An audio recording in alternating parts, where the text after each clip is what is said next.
فلا مضل له ومن يضلله فلا هادي له نشهد أن لا إله إلا الله نشهد أن محمدا عبده ورسوله لا نبي بعده أما بعد كما قال الله تعالى عز وجل في كتابه الكريم نعوذ بالله من الشيطان الرجيم بسم الله الرحمن الرحيم يا أيتها النفس المطمئنة ارجعي إلى ربك راضية مرضية فادخلي في عبادي وادخلي جنتي الآية وكما قال نبينا محمد بن عبد الله من سلك طريقا يلتمس فيه علما سهل الله به طريقا إلى الجنة الحديث صدق الله العظيم.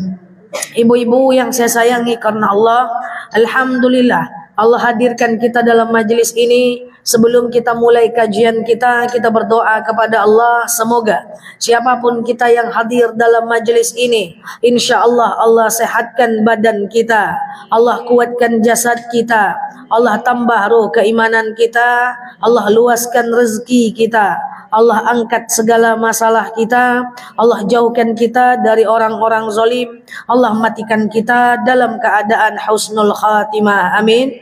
Allahumma amin. Selanjutnya innallaha wa malaikatahu yusalluna 'alan nabi ya ayyuhalladzina amanu sallu 'alaihi wa sallimu taslima.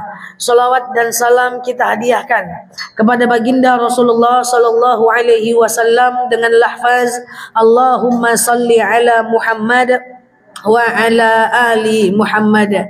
Ibu-ibu semua sehat? Alhamdulillah. Semangat? Oke. Kemarin kita membahas tentang apa? Tauhid asma wa sifat, ya, bahwa kita percaya kepada nama dan sifat-sifat Allah Azza wa Jalla. Percaya itu benar-benar percaya, ya, didawamkan, gak sekedar dibaca atau dihafal. Pokoknya ada masalah ingat Allah Maha pemurah, ada masalah ingat Allah Maha pengasih, ada masalah ingat Allah Maha pengampun, merasa berdosa ingat Allah Maha menyayangi, kayak gitu, ya. Nah, sehingga kalau kita udah percaya dengan tauhid asma wa sifat, maka ya kita akan menjadi hamba Allah yang lebih tenang. Tingkat tawakalnya itu jauh lebih tinggi. Oke? Nah, ibu-ibu yang saya sayangi karena Allah, hari ini kita membahas tentang fikih. Saya tahu bahwa di sini tadi seperti saya tanya, belum lagi kita menyampaikan soal talqin, kemudian talqin jenazah, kemudian takziah, dan kemudian ziarah. Memang betul, Bu? Belum? Baik. Ibu-ibu yang saya sayangi karena Allah, jemaah Nurul Mawaddah udah pernah belajar memandikan mengkafani jenazah, betul? Walaupun itu untuk yang senior-senior, yang newcomer mungkin belum. Nanti kapan-kapan kita belajar lagi tentang memandikan mengkafani jenazah. Nah, tetapi hari ini kita akan belajar tentang cara mentalkinkan, kemudian cara bertakziah, kemudian cara dan adab berziarah. Kita bahas tiga ini, ya, dalam waktu lebih kurang 40 menit ke depan, ya. Baik ibu-ibu yang saya sayangi karena Allah, kalau kita ini, setiap kita ini pasti pengen mati dalam keadaan husnul khatimah. Apa namanya? Husnul khatimah, ya, bukan husnul khatimah, tapi husnul khatimah, ya. Hari akhir yang baik, ya, bukan husnul khatimah tapi husnul khatimah. Oke? Nah, hari akhir yang baik. Tapi kalau husnul khatimah itu hari akhir yang hina. Jadi awalnya ha, ujungnya kha. Awalnya ha, husnul, ujungnya kha, hari akhir yang baik. Tapi kalau dua-duanya kha, husnul khatimah, baik. Kalau dua-duanya adalah kha, maka dia akan menjadi apa namanya? La haula wala quwata illa billah. Terjatuh pula. Baik, maka dia adalah husnul khatimah. Jadi bukan husnul khatimah, bukan hari akhir yang baik, ya, tapi bukan hari akhir yang buruk, ya, tapi hari akhir yang baik. Nah, baik ibu-ibu yang saya sayangi karena Allah, maka kita belajar kali ini tentang adab mentalkinkan jenazah, kemudian juga adab bertakziah. Kita mulai. Ibu-ibu, ada orang yang meninggal itu, dia meninggalnya dalam keadaan sakit. Nah, kita sebagai anaknya dianjurkan untuk mentalkinkan jenazahnya. Jadi cara mentalkinkan jenazah itu kayak calon jenazah. Saya ambil pura-pura ini adalah mayat. Ya, saya ambil pura-pura ini adalah mayat. Calon mayat. Ini orang sakit nih. Nah, kita jangan ditinggalkan orang sakit itu. Orang sakit itu dia mesti ditemani. Supaya kita berharap kalimat terakhir yang dia ucapkan adalah la ilaha illallah. Jadi gini ya. Nah, kita ini mayat nih. Nah, ini adalah kepalanya, di sini adalah kakinya. Kalau kita mentalkinkan jenazah, maka calon jenazah, maka kan biasanya kita suka bisik di telinganya. Ucap la ilaha illallah. Ucap la ilaha illallah, gitu kan? Nah, tetapi tidak bisa sekedar disuruh ucap-ucap saja. Harus kita pegang, kita sentuh badannya. Kita coba pegang kakinya. Kalau kakinya masih panas, masih aman. Berarti nyawa masih utuh. Ya, kita bilang ucap la ilaha illallah. Ucap la ilaha illallah. Nah, tapi kalau kakinya sudah dingin, maka coba cek pahanya. Kalau pahanya masih panas, kita masih bisa bilang ucap la ilaha illallah. Ucap la ilaha illallah. Nah, udah panas pula pahanya, coba pegang perutnya. Ya, pegang perutnya. Ucap la ilaha illallah. Ucap la. Kalau perutnya sudah dingin, maka nyawa sudah tidak ada lagi. Tinggal di dada saja lagi. Nah, kalau yang hangat itu masih dada doang, maka ibu-ibu jangan paksakan dia mengucapkan kalimat la ilaha illallah. Cukup dengan katakan kepada dia Allah, Allah, Allah, Allah saja. Karena kalau ibu paksakan mengucapkan la ilaha illallah, nanti pas dicabut nyawanya, takutnya nggak sampai. Dia cuma ngomong la ilah. Meninggal dia, artinya tiada Tuhan. Kenapa mentalkinkan sangat dianjurkan membacakan la ilaha illallah? Karena afdal zikri fa'lam annahu la ilaha illallah. Zikir yang paling afdal itu adalah kalimat la ilaha illallah. Itu zikir yang paling afdal. Nah, ada beberapa pakem dan pakem ini jangan dilupakan. Yang pertama, ibu-ibu yang saya sayangi karena Allah. Kalau ada orang yang calon jenazah yang akan meninggal, maka kan kita mengucapkan kalimat la ilaha illallah ke telinganya. Pakem yang pertama, jangan mengucapkannya terlalu sering. Kenapa? Karena kalau kita mengucapkannya terlalu sering, kita takut dia terganggu. Karena orang yang sakit, itu dia sedang melawan rasa sakitnya. Malah nanti kalau imannya nggak terlalu kuat, dia marah. Dia nggak suka dengan kalimat itu. Bahasa awaknya nyinyir mana kau mah. Ya, dia melawan rasa sakit. Lalu kemudian dia tidak akan mau. Maka untuk mengucapkan kalimat la ilaha illallah butuh diatur ritmenya, diatur waktunya supaya jangan terlalu sering. Sampai sini paham? Cepat kali? Oh, cepat kali, Bu. Oh, ketinggalan sampai mana? Nah, jadi kalau kita pakemnya adalah kita mengucapkan kalimat la ilaha illallah, satu, jangan terlalu sering. Nah, gitu aja poinnya kalau mau dicatat anak-anak. Nanti bukunya dikumpulkan ya anak-anak. Terus setelah dikumpulkan setor ya. Setor hafalannya. Nah, gitu ya. Jadi ibu-ibu yang saya sayangi karena Allah, jangan terlalu sering mengucapkan kalimat la ilaha illallah. Jangan terlalu sering mengucapkan kalimat itu. Maka ibu cukup ngomong sekali-sekali saja. Nah, diatur ritmenya biar dia tidak membenci. Nah, kemudian yang kedua, Jangan terlalu banyak yang kedua adalah jangan terlalu banyak mengajak dia ngobrol. Jangan terlalu sering mengajak ngobrol. Nah, kenapa jangan terlalu sering mengajak ngobrol? Karena takutnya kalimat terakhir yang dia ucapkan kalimat yang tidak baik. Janganlah ibu aja, ma, di mana letak ameh ma? Ma, apa kunci berangkasnya ma? Jangan ya. Jadi ibu cukup ucapkan kalimat, jangan terlalu banyak ngobrol. Dah. Pakem yang ketiga. Nah, pakem yang ketiga, catat. Pakem yang ketiga adalah jika dia sudah mengucapkan kalimat la ilaha illallah. Nah, ini jika dia sudah mengucapkan kalimat la ilaha illallah gitu ya. Misalnya dia udah ngucapin nih kalimat la ilaha illallah nih ya. Maka jawabannya adalah berhenti untuk mengajak dia berbicara. Karena kita mengharapkan bahwa itulah kalimat terakhir yang dia ucapkan dari mulutnya. Paham? Jangan diajak juga ngomong lagi. Terlalu cepat?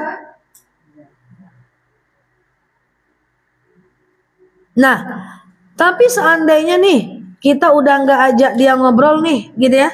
Lalu kemudian dia ngobrol, ngajak kita ngobrol dia.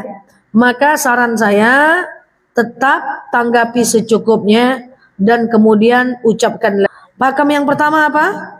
Jangan terlalu sering. Yang kedua, jangan ngajak banyak ngobrol. Pakem yang ketiga, kalau dia udah mengucapkan berhenti ngajak ngobrol. Pakem yang keempat, kalau dia itu udah yang keempat udah. Cuman belum dicatat anak-anak. Yang keempat, kalau dia ngajak ngobrol, tanggapi secukupnya, maka ibu ucapkan lagi kalimat la ilaha illallah.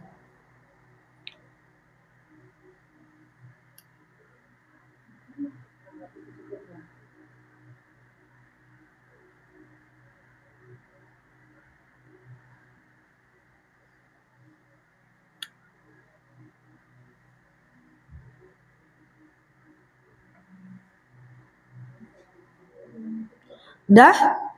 Nah ini nih. Nah jadi jemaah Nurul Mawaddah kan udah bisa memandikan mengkafani jenazah nih.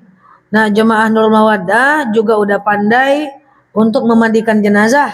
Nah sekarang kalau ada orang-orang meninggal, minimal bisalah dipanggil ya untuk menolong saudaranya yang mengajak anggota keluarganya untuk mentalkinkan jenazah.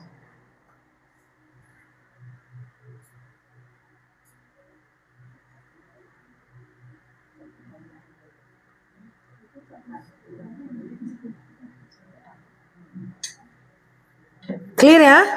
Sekarang nomor 2 adalah adab bertakziah. Nah, kalau orang itu sudah meninggal dunia, maka kita sangat dianjurkan bertakziah ke rumahnya.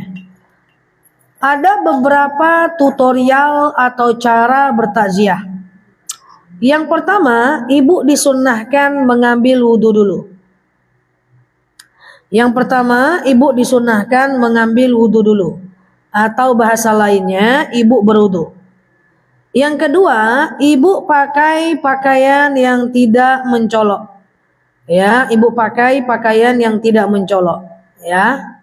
Lalu kemudian setelah itu ibu masuk ke rumah Ahlul Bait, tempat ibu mau bertakziah. Terlalu cepat lagi?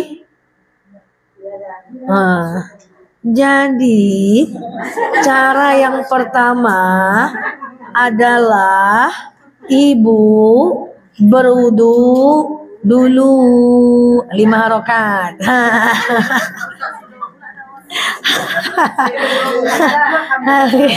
Slow motion ya.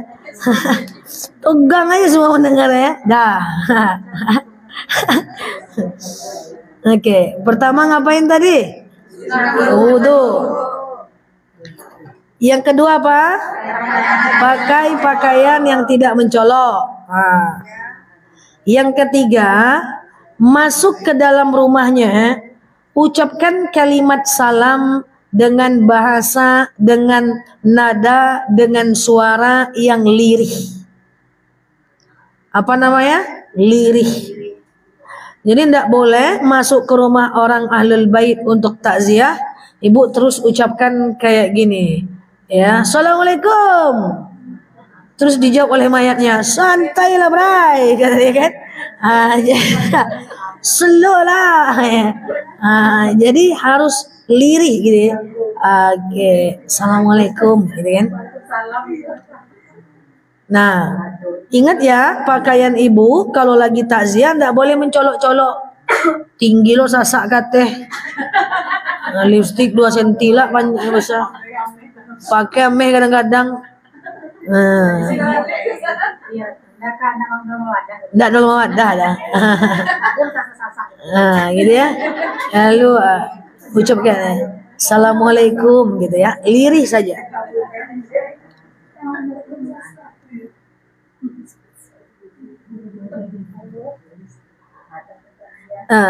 Setelah ibu ucapkan kalimat Assalamualaikum dengan lirih, ada beberapa hal yang tidak bisa ibu kerjakan saat takziah. Pertama, tidak boleh tertawa, senang, happy. Adab. Iya ya, nomor berapa ya? Nomor 4. Satu, wudu, pakai pakaian yang tak mencolok. Lalu kemudian masuk dengan suara yang lirih. Kemudian larangan takziah. Nomor 4.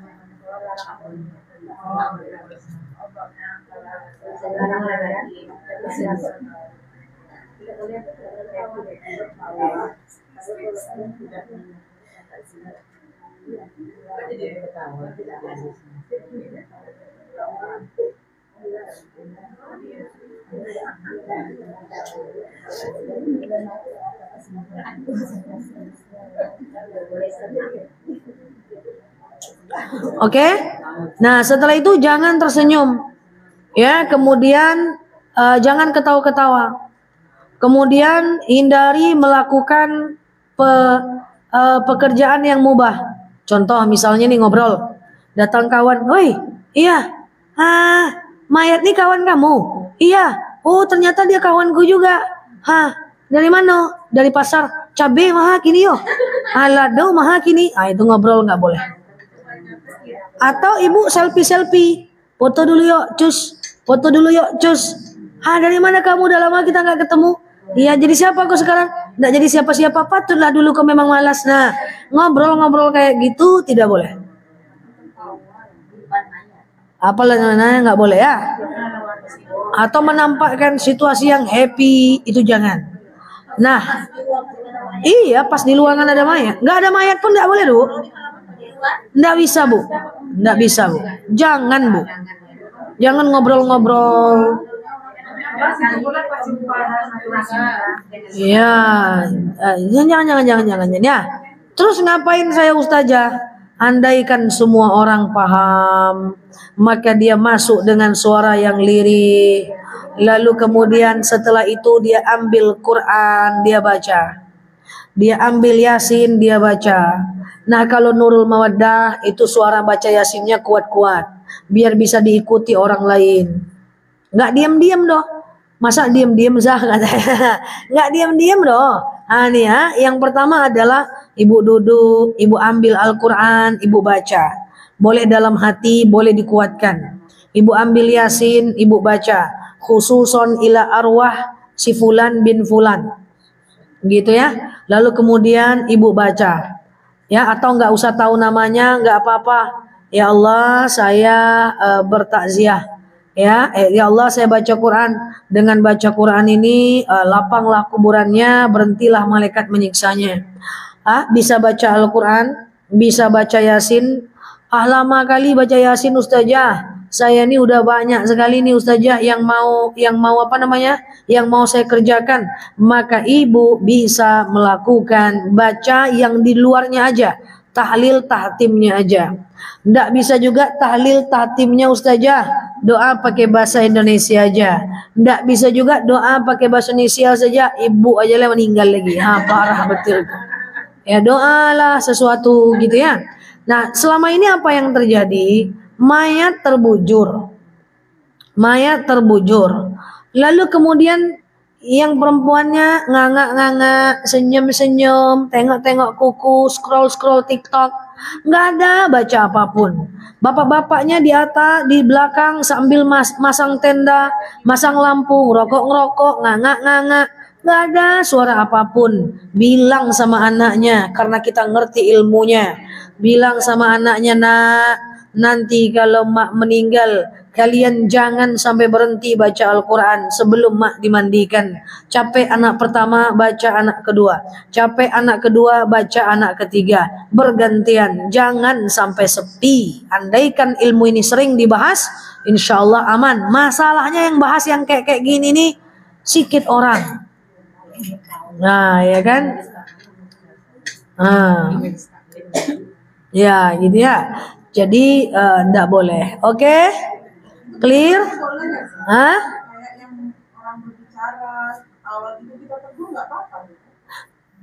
Gitu aja. Dia ketawa ngakak. Gitu aja.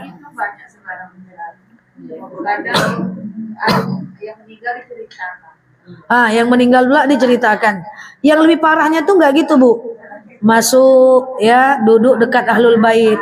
Cemana meninggalnya? Datang orang satu lagi, cemana meninggalnya? Datang orang lagi, cemana meninggalnya? Lah berderai-derai air mata ahlul bait menjawabnya. Itulah yang kurang di dalam ilmu, itulah yang kurang nampak bisa mana aku berada. Ilmu itu yang kurang. Alhamdulillah di kampung. Kurang adabnya. Adab yang kurang ya? Kurang betul. Itulah tugas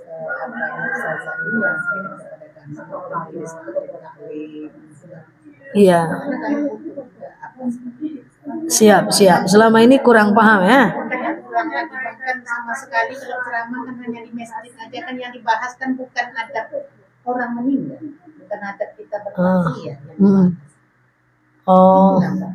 Iya. Itu banyak juga aku keliling ke daerah-daerah apalagi di Jawa. Itu kan lama juga.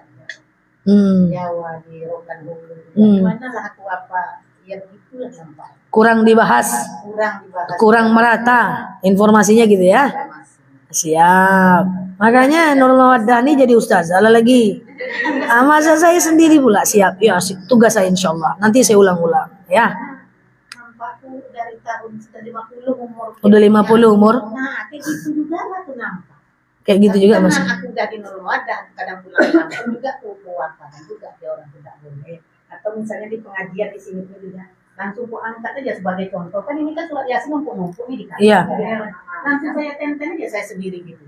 Nah, karena itu kan contoh yang baik juga. Karena aku sedih nengok Al-Quran itu diinjak-injak orang. Iya, dilewat-lewat aja. Ini kan segini.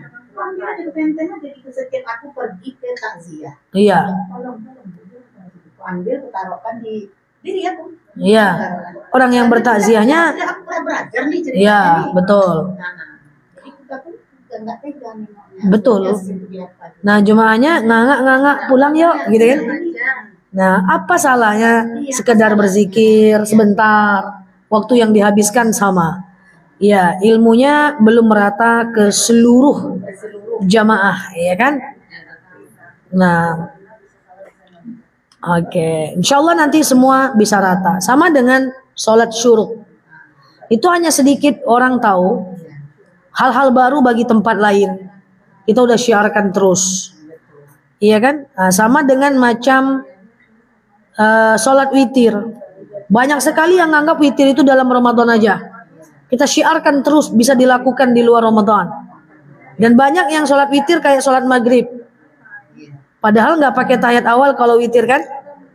Nah seperti itu. Semoga makin banyak yang paham, makin banyak yang tertolong. Insyaallah. Amin ya. Baik, kita lanjut. Yang terakhir, yang ketiga adalah adab berziarah. Apa hukum wanita berziarah? Rasulullah Shallallahu Alaihi Wasallam pernah bersabda, "Kuntu nahaitukum an ziyaratul kubur ala fadhuruha." Dulu aku melarang wanita ziarah kubur. Sekarang aku bolehkan wanita ziarah kubur. Jadi dulu memang kita ini dilarang ziarah kubur, tapi sekarang dibolehkan. Ya, suatu ketika Sayyidatina Aisyah radhiyallahu anha itu pulang dari ziarah lalu tanya oleh sahabat, "Ya Aisyah, engkau dari mana?" "Aku habis ziarah." "Lah bukankah engkau dilarang oleh Rasulullah berziarah?" Apa kata Rasulullah? Apa kata Aisyah? "Ya, dulu Rasul melarang, sekarang Rasul membolehkan." Adab ziarah tidak jauh beda dengan adab takziah. Pertama, ibu silahkan mengambil wudhu dulu. Yang kedua,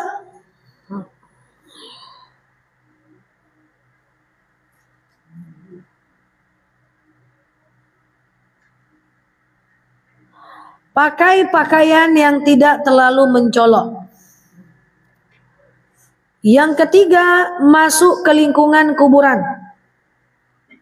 Lalu masuk ke lingkungan kuburan, lalu ibu ucapkan, "Assalamualaikum ya ahlal kubur."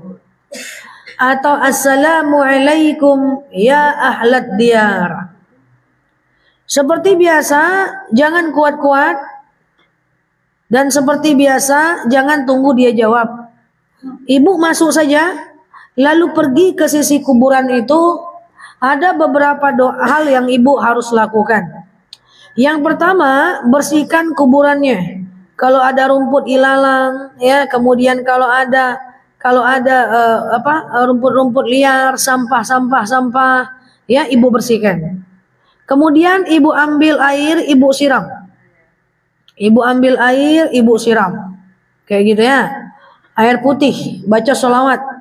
Lalu kemudian ada banyak hal yang harus ibu baca. Ada banyak hal, salah. Ada 3 hal yang bisa ibu baca.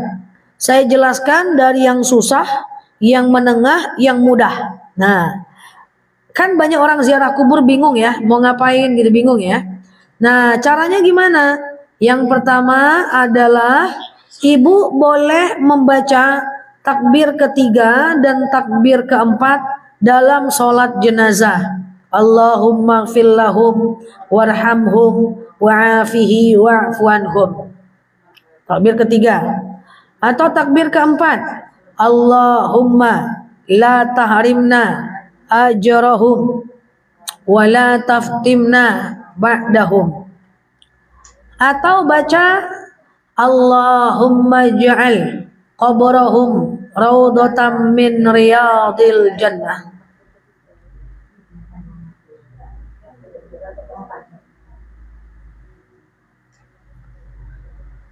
Saya nggak hafal semuanya Ustazah. Ibu baca ayat-ayat pendek aja plus langsung berdoa. Al-Fatihah, Al-Baqarah, ayat kursi, kemudian 3 kul, ayat-ayat pendek, zikir, istighfar, sholawat. Lalu doanya pakai bahasa Indonesia. Bisa juga itu. Ya Allah, saya berdoa bahwa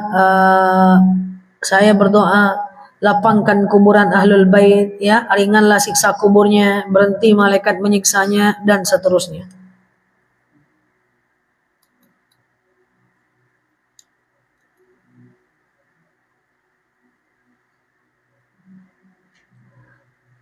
Payah juga. Saya nggak hafal ayat-ayat kecil, ayat-ayat pendek. Maka ibu pakai bahasa Indonesia saja, doakan pakai bahasa ibu saja.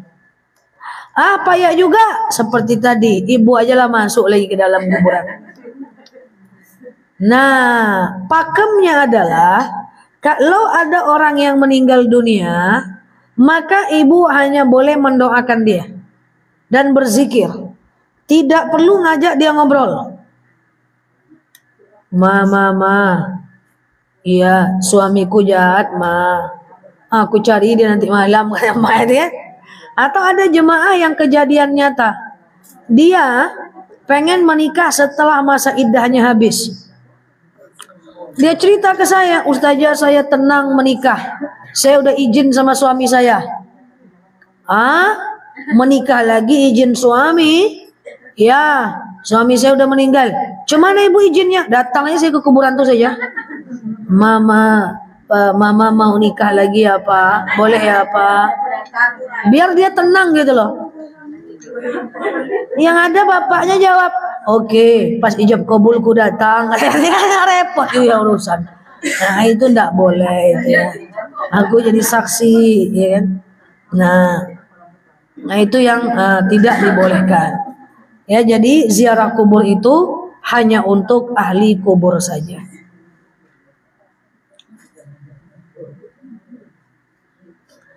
Nah inilah dia bab talqin, bab takziah, dan bab ziarah. Paham? Paham? Paham dah? Selesai materi kita. Tapi saya ragu ibu ingat atau tidak. Coba Kaima simpulkan poin-poinnya. Jangan kayak gitu. Sami tu wa ata'tu. Ini Kak. Sami'na wa ata'na. Nanti kalau ada yang terskip saya kasih tahu. Kakak ini kan tulis di grup kan. Coba. Dari talqin. Suara besar-besar macam Ustazah Nela. Yang kece badai. Ada talqin. Yang pertama, jangan mengucapkan kalimat la ilaha illallah terlalu sering. Enggak. Yang pegang dulu, pegang. Kalau mentalqin calon jenazah, pegang dulu kakinya. Kalau kakinya masih panas, berarti masih ada nyawa. Terus pegang pahanya. Kalau pahanya masih panas, berarti masih ada nyawa. Terus pegang perutnya.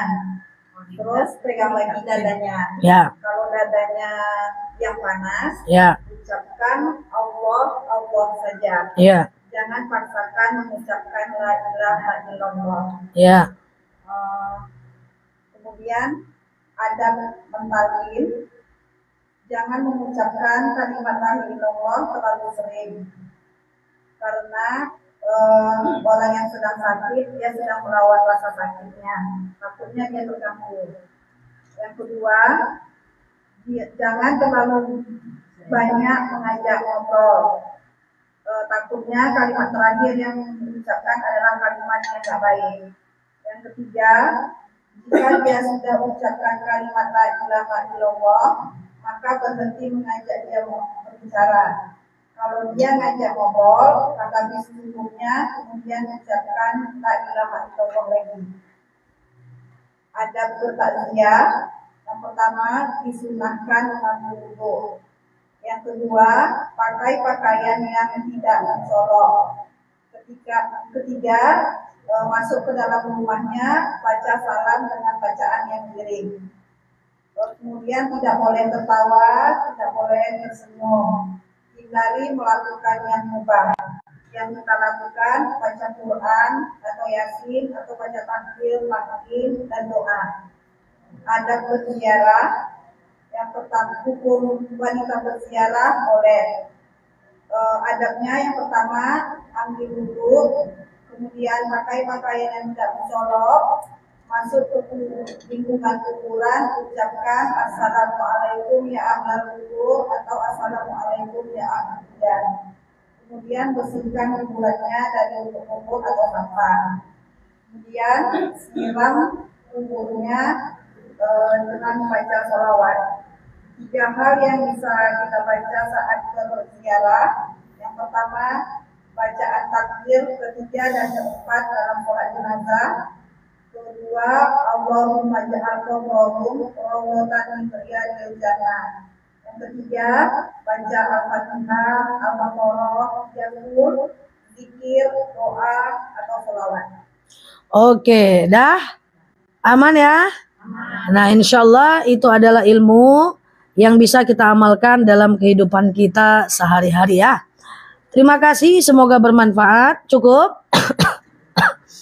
Ada yang bertanyakan? Kubur boleh dikasih keliling, tapi di atas tak boleh tutup. Karena kita berharap air hujan yang jatuh, karena setiap air hujan yang jatuh itu mayat tak akan disisa sampai air itu kering. Batu nggak apa-apa, yang penting masuk air.